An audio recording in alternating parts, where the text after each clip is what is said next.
To you both, our last story of the day. The Loyalist Jamie Bryson has said that Loyalists may hold mass protests in Dublin.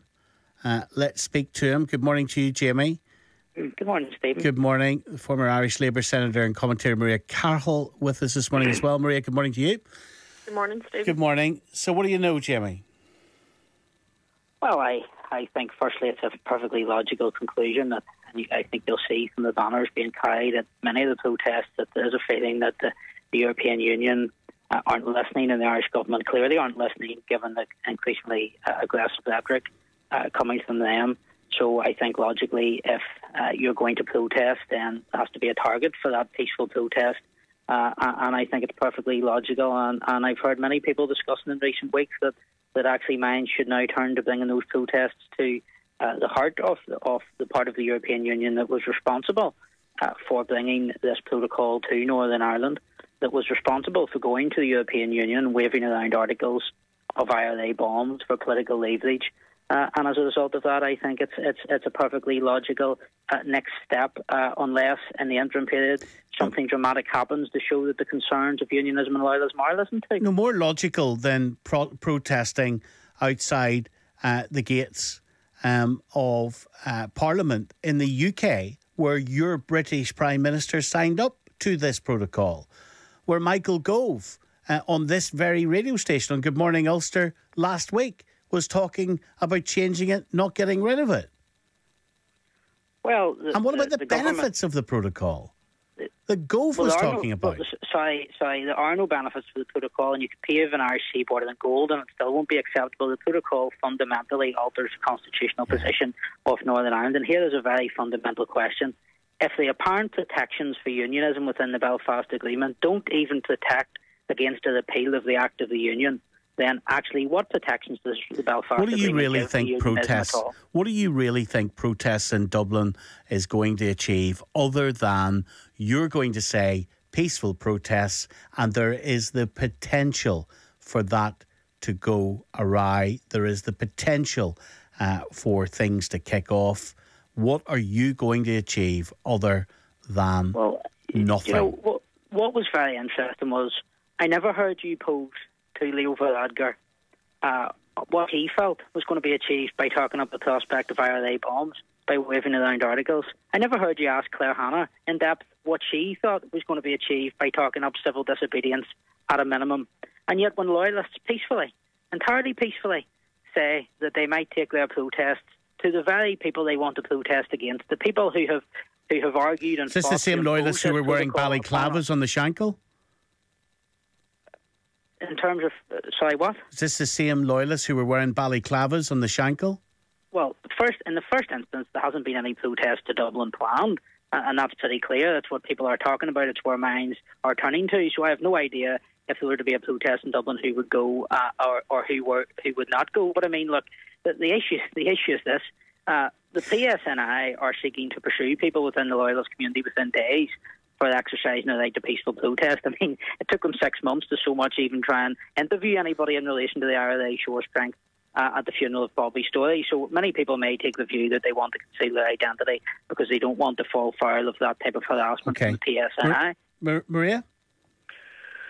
I'm a bit bamboozled by this, Stephen. I think the first point is, and I'd like to ask Jamie, why in particular a protest would be going to Dublin in the summer when the Parliament doesn't even sit in Dublin in the summer. So therefore, who are you taking the protest to? Well, you're symbolically taking the protest to the heart of Dublin, to the part of the European Union which argued and fought and you weaponised the potential for IRA violence for political leverage. So that is the notion behind all of that. And ultimately, the Irish government didn't really care about creating political instability in Northern Ireland whenever they increased their rhetoric. And I actually I heard Micheál Martin at the weekend, continues to entirely have his fingers in his ears. And I mean, this is not an extreme hardline loyalist position. I mean, if you look across loyalism, and what all of loyalism is saying is the Irish government aren't listening.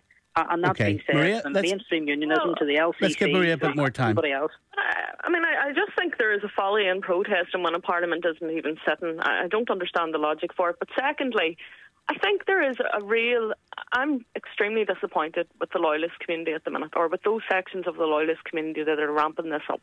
because I think that there was a potential during COVID for a lot of positivity to come from the Loyalist and Unionist community, particularly in the decade of, in the year of the centenary. And what we have seen is an addiction to chaos and destruction. And it's okay to talk about peaceful protests, but those protests that we have seen recently have been anything but peaceful.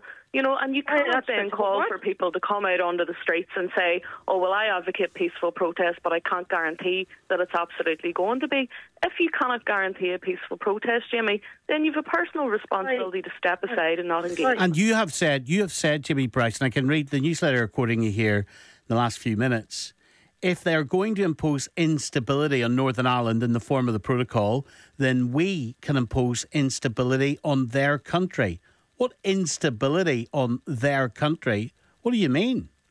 Well, I'm sure a campaign of peaceful protest would create instability within the Irish Republic. What type of instability? Why? Oh, why, Maria? What type of instability? Why would it create instability, Jamie? I mean, surely a peaceful protest is just that, a peaceful protest. Why would it cause instability? What's the need for the chaos? Well, did you pose the same question to Leo Varadkar? What is the instability? I'm asking you, what is your personal responsibility, Jamie? Jimmy, what is the instability? Define it. Well, a campaign of protest, of peaceful protest, by its very, very aim, is to create instability, is to have your voice heard in a peaceful way. Having your voice heard in a peaceful way is not instability.